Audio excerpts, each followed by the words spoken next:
Hi, everybody, and welcome back to In the Kitchen. Today, I have a pleasure to be once again in the presence through Zoom, Chef Anthony Spirito. Did I pronounce it right? Yep, you got it. Oh, thank you. I did it finally. Thank you, Anthony, so much. I am so excited. I was thinking about this during the week. I said, Anthony is going to be here because, ladies and gentlemen, Anthony was the one who taught me how to jar sauces, especially the red sauce. I wasn't sure. And I said, Anthony, help. How am I supposed to do this? And it worked out. And I thank you so much, Anthony, so much for helping me out. My pleasure. Okay, Anthony, tell us a little bit about yourself. So I live here in Jersey City Heights. We are Mm-hmm. practically neighbors, Mm-hmm. um, and I'm a home cook. I don't do this for a living, but it's my passion really. I don't want to turn it into a job because I'm afraid that if I do, I'll end up hating it. And I love cooking so much that I don't want it to be a job. Uh, but I really love cooking. It's as I said, it's my passion. It's Yeah. I'm in the kitchen all the time, Mm-hmm. and uh, I this is not what I do for a living, but it's what I do to make me happy. Yes, and it's the same here. I love to cook. And Anthony is a member of Hudson Community College's continuing education culinary club. And let me tell you, ladies and gentlemen, you need to go to Facebook and join it. You do not have to be a Absolutely. member of the college. You do not have to have went to the college.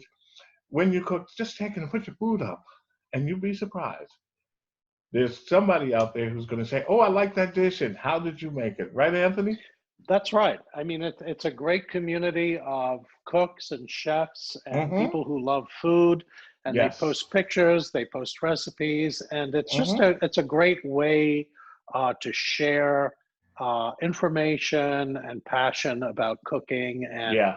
I just love it. I think it's a great group, Yeah. and that's how we became acquainted, of course. Yes. Yes. From the culinary group. So everybody, join. Let me tell you, you're going to love it. Don't worry about what your plate look like. We're not criticizing. We're just Now, looking, and you'd be no surprised. Someone's judgments. going to turn around and say, "Ooh, I could taste that right about now." So Anthony is going to make some sauteed chicken with mushroom and a white sauce. Anthony, tell us about it as you start, and I'm here looking like this. And by the way, I love mushrooms. Me too. I love mushrooms, and the reason why I love them so much is because they're very simple, easy, accessible. You could buy them in the store, you could buy them whole, you could buy them sliced, and they impart a lot of flavor to whatever dish you're making. So, Yes. and this dish in particular, there are very few ingredients, but the key ingredient is mushrooms. The mushrooms are what gives this dish all of its flavor. Mm-hmm. Um, I've been making this dish for a few years now. It's a very easy recipe. It's chicken cutlets. These are chicken breasts that I filleted. So I turn them into cutlets. I have a quarter cup of flour here. I have about, I don't know, probably half a pound to three quarters of a pound of quartered large baby bella mushrooms. Oh yeah, yeah. I Uh, love those, the very large portobello mushrooms. What I yeah. do, I take the middle piece out, scrape it, and then I saute some spinach, and I Mm, put it around, and then I put cheese, and then I yummy. add a couple of other things. Mushrooms are so great. They're great. Yeah, I Yeah. mean, you talked about stuffing mushrooms. We have another two packages in the refrigerator that we're gonna do for Christmas Day that are gonna be our Oh, side dish. So we're gonna stuff those. So yeah, mushrooms are very versatile. They're very mm-hmm. easy and they impart a lot of flavor. Yeah. I've got some fresh thyme here Oh, and some good. fresh parsley. Uh-huh. and just about a quarter cup of white wine and and some chicken stock, and that's the whole dish. Now, for my That's, viewers, does it have to be specific for the white wine? Because I'm sure people say, no. "Oh, what kind of white wine Well, should I get?" the only requirement per se is that it should be a white wine that you like to drink. Yes. It shouldn't. Don't buy cooking wine. Don't buy wine that is made for cooking. If you have, this in particular, this is just a Pinot Grigio. You could use Pinot Oh, okay. I was Grigio. going to ask. You could use Chardonnay. Mm-hmm. I would stay away from Sauvignon Blanc because it's a little sweeter. Mm-hmm. But so you just want to stay with a dry white wine. And Pinot Grigio and Chardonnay are Yes. dry white wines. So Yes. that's what I've got, just Pinot Grigio. Uh-huh. So I mean, I'll just start if you like. I mean, we're watching. all right. So we need to. So as I said, these were whole chicken breasts that I filleted down the middle with a boning knife, and I just flattened them out a little bit with with a mallet. Mm-hmm. And now we need to season these, right? So I'm going to season them with. When you flattened them, did you put saran wrap at the bottom and the top? I absolutely did. Okay. I absolutely did. You're right. You don't want to get. You don't. The last thing you want to do is put these on your countertop and smash them. I know. Because you're gonna get schmutz all over your kitchen. And chicken, you don't want to commingle your chicken juices. You want to keep things clean, right? So yes, I put these on a cutting board, and I filleted them. I put them out. I sort of put them out in a line, and I covered them with plastic wrap, and then I just pounded them out a little, just to even them out. So that facilitates them facilitates even cooking. Yeah, right. Yeah, and I'm sure there are people out there wondering how thick should they be? Should they be really thin, et cetera, et cetera? I would say maybe a quarter of an inch or so. Yeah. I mean, it really depends on your taste. I prefer mine to be on the thin side, so I pound them out a little more. But if you like them thicker, by all means, cut them a little thicker. But yeah, I think that a quarter inch is a good rule of thumb. A good rule of thumb. Yeah. Yeah. Okay. All right. So now I'm just gonna, as I said, I'm gonna season these up. I used some kosher salt and some freshly ground black pepper. So I'm just going to turn these over and season the other sides. Those are some nice pieces. Yeah, these are, full disclosure, these are from Costco. These are Kirkland's prepackaged chicken breasts. Oh, yeah. I buy them from Costco in a pack of, I think there are 8 packs with 2 in each pack.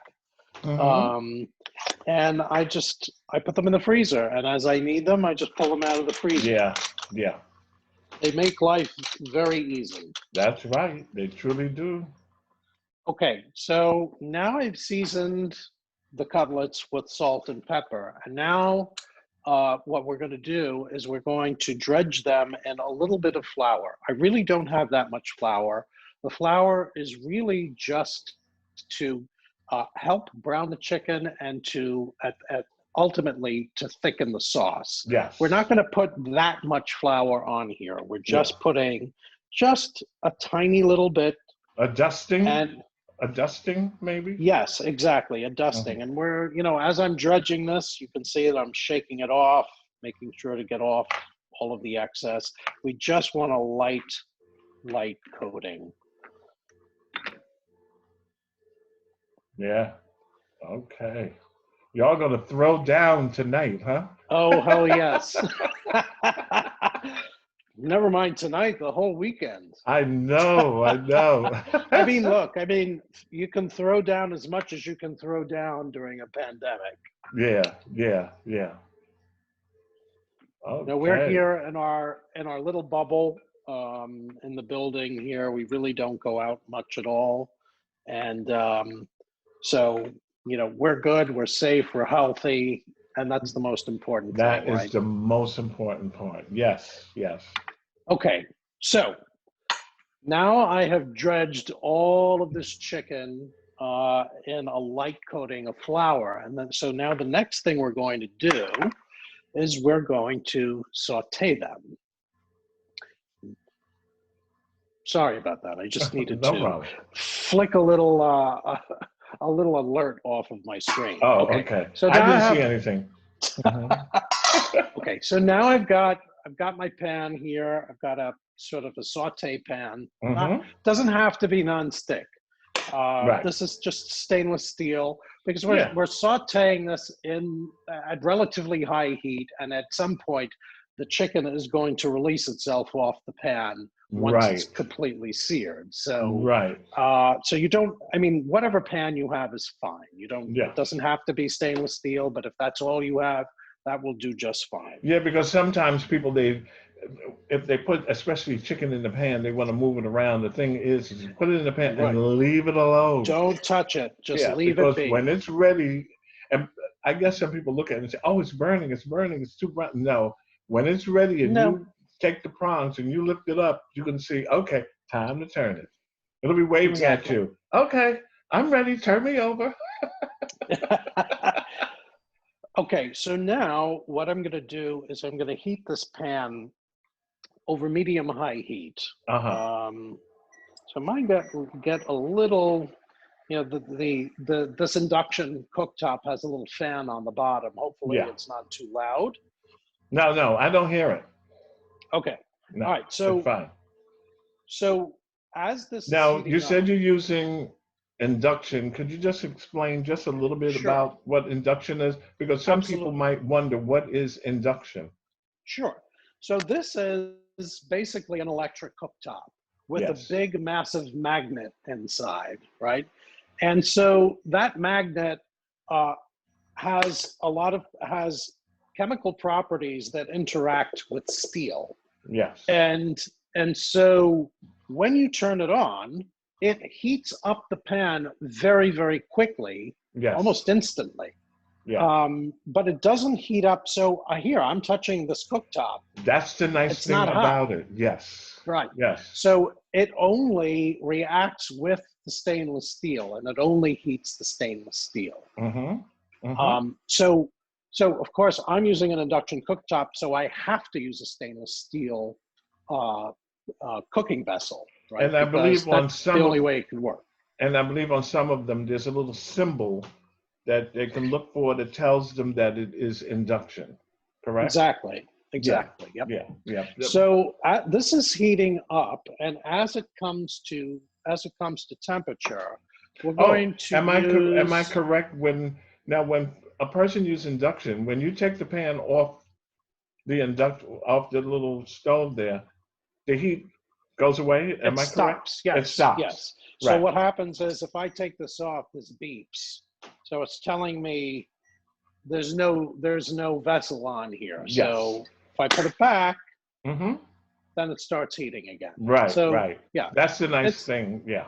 yeah, it's great. And you know, particularly in the summertime, these things they don't heat up. If you live in in an apartment like most of us do Like in I Jersey do. City, you know, you don't really want a lot heating up your apartment in the middle of the summer, and these don't throw off much heat at all. Right. So it's a great little tool to have, and Mm-hmm. certainly it's a great tool to have if I'm cooking on Zoom, because if I were to use this, Yeah.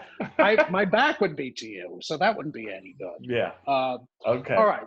So what we're going to do is we're going to put about a tablespoon of olive oil in this pan, and stay right there. I'm just going to get some butter out of the refrigerator. So, and then we're going to use a tablespoon of butter.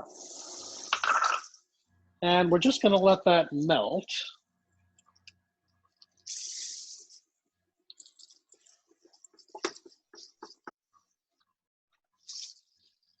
Yes. All right.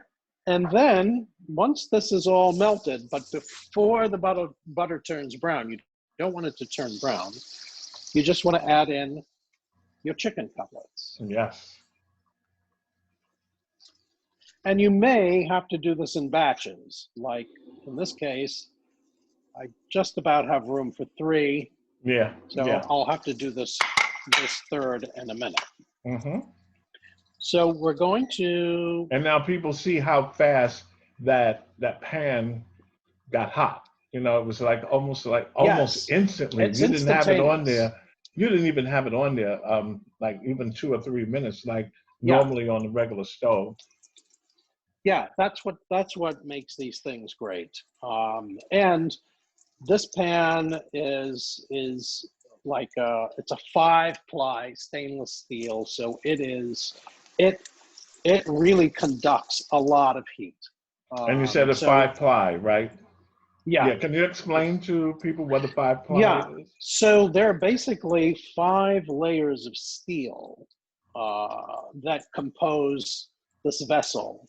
Not 1 layer, not 2 layers, 5 layers of steel At the bottom. at the bottom of this Mm-hmm. that really makes it super conductive Yeah. when it heats up. And Yeah. that makes everything that you put in here cook very evenly. Mm-hmm. So as you can see, I'm just, I'm shaking this, just, giving a little nudge here and there just to make sure that they don't adhere to the bottom of the To the pan, bottom but I of the want them pan. to sear. Mm-hmm. And it's starting to smell very good. I have And, I have Zoom smell. I can smell. Yes, Zoom smell-o-vision is what I have. Yes. So it's holiday. It's we're about to enter the holiday season. We're Yes. basically in it, and I just want to take this opportunity to say cheers And cheers to to wish you. everyone a happy holiday, Mm-hmm. and take the opportunity to take a gulp of wine. Yes, thank you. So basically, we're gonna let these cook for about 3 minutes on each side. Yeah, because they're thin and they don't They're need a thin, lot of right? cooking. Yeah. Mm-hmm. Exactly. And so 3 minutes on each side they should be basically cooked through. Mm-hmm. And so once they're cooked on both sides, I'm going to take them out of the pan. Yes. And I'm going to put them on a platter and just tent some aluminum foil over them to keep them warm. And then I'm going to start to build the sauce, which is going to be very easy. Okay. Very, very easy. So let's take a look at these. I can hear them.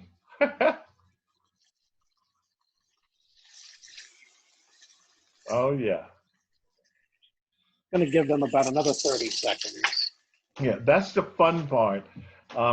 When I make chicken sandwiches and I take the breast and I slice it like that, but I don't pound it. I just cut it so less than a half an inch, and then I season them, and then I do the flour, the egg, and the panko breadcrumbs, and I do the same thing. Put them in the pan. When that panko turns brown, it's time to turn it over. Yeah. When that's done, then I take it out, because some people might not know, when you take food out of the pan, the temperature rises. Exactly. Yes. As soon as you put food in the pan, the temperature of the pan goes down. So you have to make up for that, and sometimes you have to. I'm lost for the word when you take it out and the temperature goes up. There is a word for it. Yeah, I know. There is a term for that, and yeah. I'm having a senior moment too. So. Yes. I'm having a moment. I'm blaming it on the wine. There you go. That's it. It's the wine's fault. I'm blaming it on the wine. Yes. It's over. So, it'll come to me. Oh, those are good. Yeah. Yeah. So I flipped these over, and they're well on their way. I think I can jam in this last one. There we go. Okay. So all then, right. when they are finished, then you're going to take them out, and then you're going to add the mushrooms.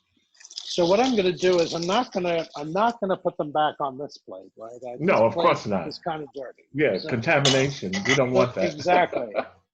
Exactly. So I'm going to use this one. It's nice and clean.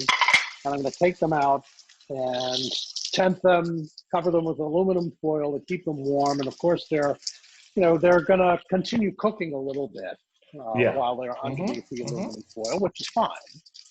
Yeah. Yeah, and sometimes then, people don't realize that okay, we cook a chicken at 165 degrees. What I do, I take it out maybe at 160 degrees, and then the temperature is just going to rise and rise and rise, and then it should be done. I found that I am a food tester for America's Test Kitchen, and their whole thing is it must come out at 165 degrees. And because I'm testing for their recipes, of course, but my preference is to let it be at 160 degrees. It might come up 10 degrees, and then that chicken is so moist. yeah. Yep. Yeah, it is so By the way, moist. I should tell you that I am also a tester for, technically speaking, I'm a tester for America's Test Kitchen. Oh! But I have never tested one of their recipes yet. I mean, when I say that I haven't tested one of their recipes, I've made plenty of their recipes. I am such a huge devotee of America's Test Kitchen, but I never follow their protocol, and I never write up the review, and I never send it in. I just make the recipe and say, do I like it or do I not like it? Yeah. Was this easy? Was it not easy? Yeah. So they send me, recipes to test every few weeks, maybe once a month. Yeah. But I just never do the official, I have, and if it doesn't come out right, I let them know. But that was like that was like 2 years ago when I was starting out, and I thought it was really, really good, really good. It was a way for me to learn how to work with recipes, and sometimes they can be a little hard. Yeah, I found they can be recipes. hard, but I really love America's Test Kitchen because as even the most difficult recipes, I mean, if you're somebody who is interested in cooking, they're not super complicated, the recipes to follow. And if it's something that interests you, you cook it, you make it. If you like it, then it becomes part of your repertoire. Right. I think that's Otherwise, it doesn't. Yeah. Okay, so these are, for the most part, good to go. Those are good. Mm-hmm. I'm just going to give them like another few minutes. Not a few minutes, like maybe a minute. I know. But you know what? The thing, chicken is one of my favorites. Mine too. All-time favorites. Chicken, very fish, versatile, and turkey. Chicken, fish, and turkey. Everybody, as we know, do not like fish, but yeah, I like tilapia. I love shrimp, red snapper. Yes. I like porgies, but porgies is too bony. It's like you have to sit there and pick with your fingers so you don't lodge a bone in your throat. Yeah, exactly. Yeah. And salmon can be that way too. You really have to be careful about salmon. Yeah, you have to sit there and run your finger on the salmon and get some tweezers, which I have from school, and pull them out. Oh yeah. Pull them out. Yeah. But you can do the same thing with porgies. Porgies is, you bake, and I like baking it. I like frying some fish. To me, that is one of the best. But my whole secret is the best. My whole secret is when I fry fish, I'll tell you my secret people like. I squeeze a lemon on it while it's frying. Nice. Yeah. Lemon is always great for fish, right? Yeah. And then later on, I might put a little bit more lemon on it. But while it's frying, and when you squeeze that lemon, the steam is going to go. And it's the best. It's the best. It is the best. Yeah. All right, so I took the chicken out of the pan and I've tented it in this small platter. So now it's time for us to start on the mushrooms. I'm lowering the heat to like the lower part of medium high. Okay. And what I'm gonna do is I'm just gonna toss in my mushrooms, right? And I'm gonna let those just start to cook down a little bit. And I'm gonna salt them. Give them a little seasoning. And I'm gonna crack some pepper over them. Yes. All right. And so we're just, we're gonna, so mushrooms have a lot of moisture in them. Yes, right? they do. So the important thing is to don't, even though this pan is very dry right now, right? But that's okay. Because now the mushrooms are in the pan, and the mushrooms, as they heat, they're going to start releasing a lot of moisture. Yeah. Right. So what we want to do, that moisture from the mushrooms, in addition to the white wine and the broth that we're going to add, that's going to deglaze the pan. There's a lot of brown bits on the bottom here. Oh yeah, yeah, and yeah. All of that's all flavor. We don't want to get rid of that. We want to create a sauce with that, right? And that sauce, as they call in collard greens, is pot liquor. Pot liquor, exactly. Yes, exactly. So we're going to make our own version. That's your pot liquor. Exactly, our own version of pot liquor here. Yeah, So it can be so good, especially when you're making collard greens and you have it a little left over in the pot. Just put it in the thing and you can just drink it.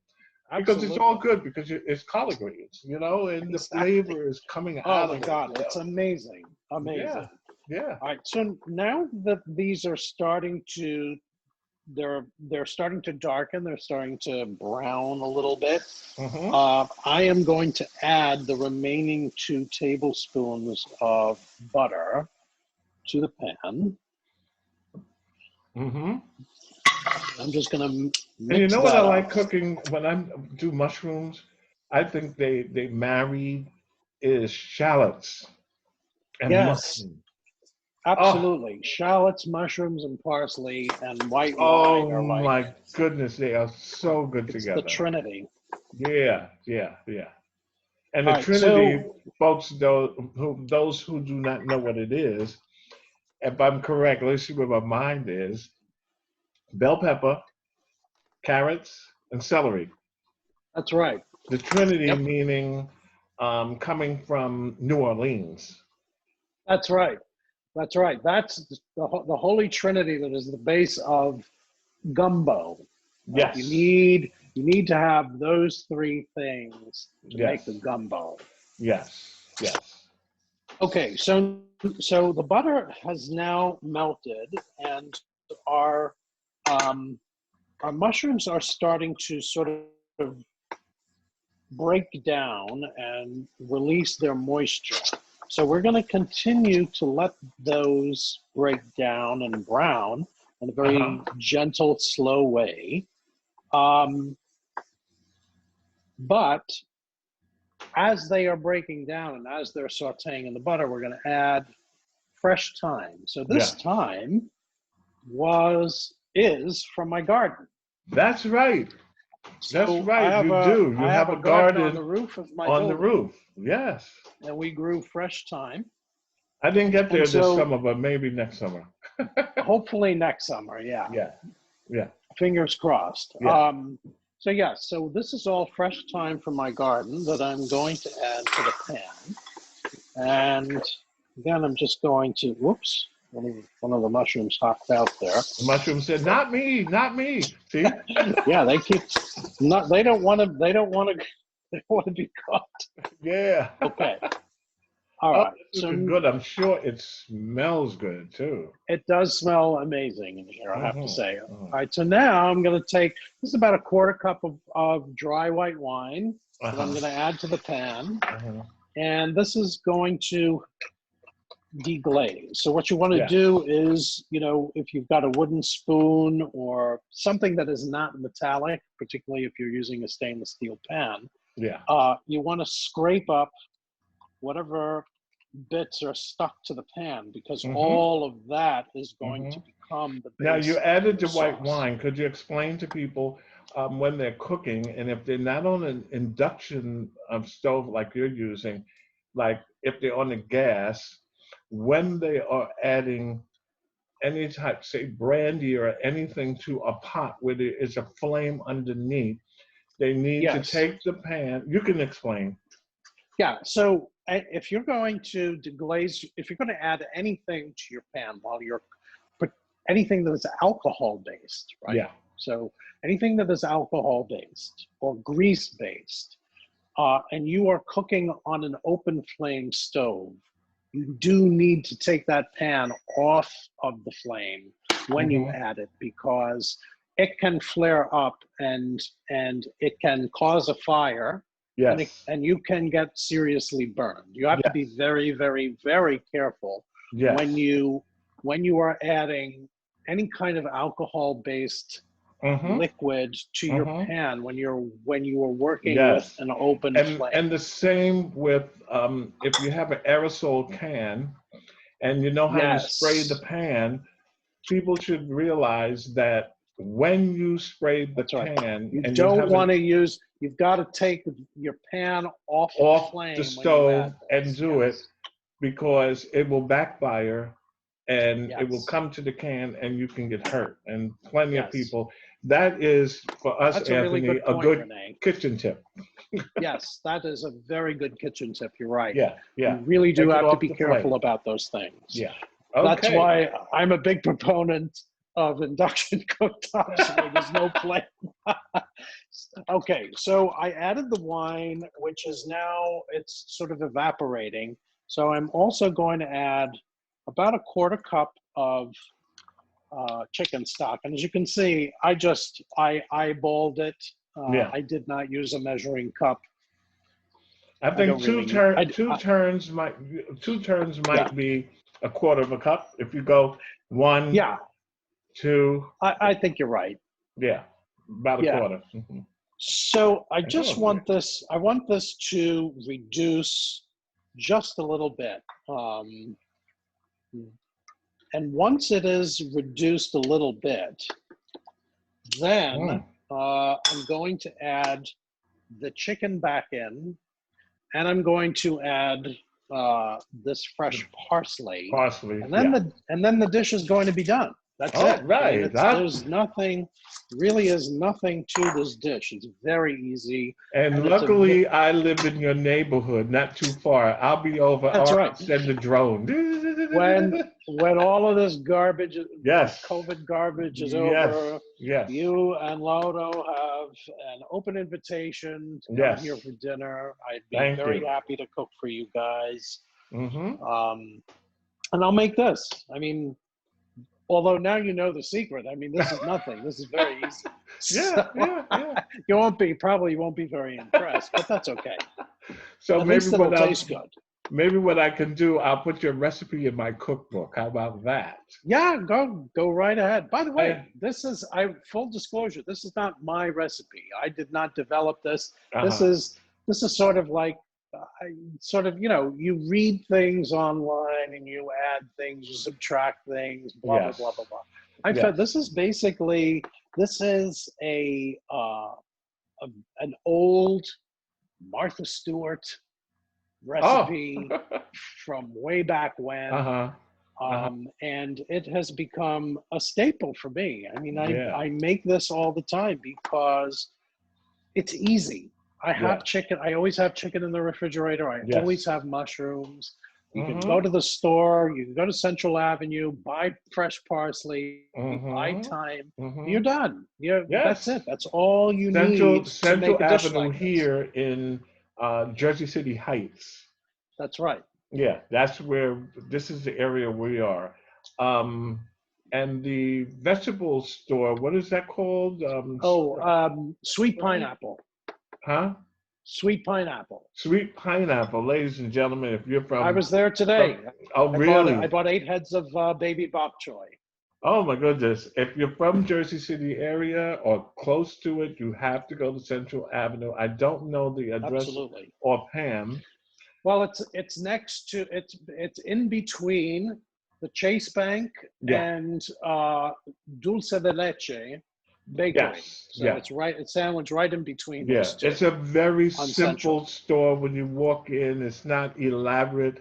But let me tell you, I went there to get my Roman tomatoes when I was doing my jarring. And that was good. Maybe one day, Anthony, you and we could do some jarring. We could do Oh, that would be a lot of fun. I would Zoom love that. and da da da da. We could do that. Absolutely. Okay, Absolutely. sounds good. All All right. right, So what you got now I'm going to add this fresh parsley. next? How much parsley? It's about, I would say it's about a half a cup. And how Chopped. much mushroom? This is about a pound of mushrooms. A pound of mushroom. Okay. Yeah. It's a pound of mushrooms and about a half a cup of freshly chopped parsley. All right, so now that's looking good. So now it's time to add the chicken back into the pan. So I'm going to do that. I'm going to add this chicken back into the pan. I'm going to nestle it in and make sure that everything gets coated with the sauce, right? Because the chicken has a little bit of flour on it, which is going to help thicken the sauce. Oh, that looks good. Right? So that looks good. I'm going to turn each of these over now that they've been in the sauce. Looks good. We're just going to let that simmer for a few minutes, and we're going to take the juices. Yes, the remaining juices that are in the dish. We're going to put that in. And that, Rene, is the dish. It is sauteed chicken with mushrooms and a white wine sauce. You saw it right here. It was super easy to make. Yes. You can make it with stuff that you have in your freezer and in your pantry or your refrigerator. And it is a restaurant quality dish that you can put together. You saw it. It took less than 25 minutes to make it. Anthony, you made it, so it's better than restaurant quality. Oh, please. No, believe me. There are restaurants, way better restaurants than my cooking. There's nothing better than home cooked food. I agree with that. And, again, we're living in a pandemic and we're all sort of cloistered in our own homes. And one of the more positive things that I found during the pandemic was that more and more people were cooking at home, right? They didn't have a choice. It was either you ordered out or you cooked. And people were making bread and they were experimenting with recipes. Yeah. And that made my heart sing. And they're doing it so much that when I went to buy the Ball mason jars, they sold out.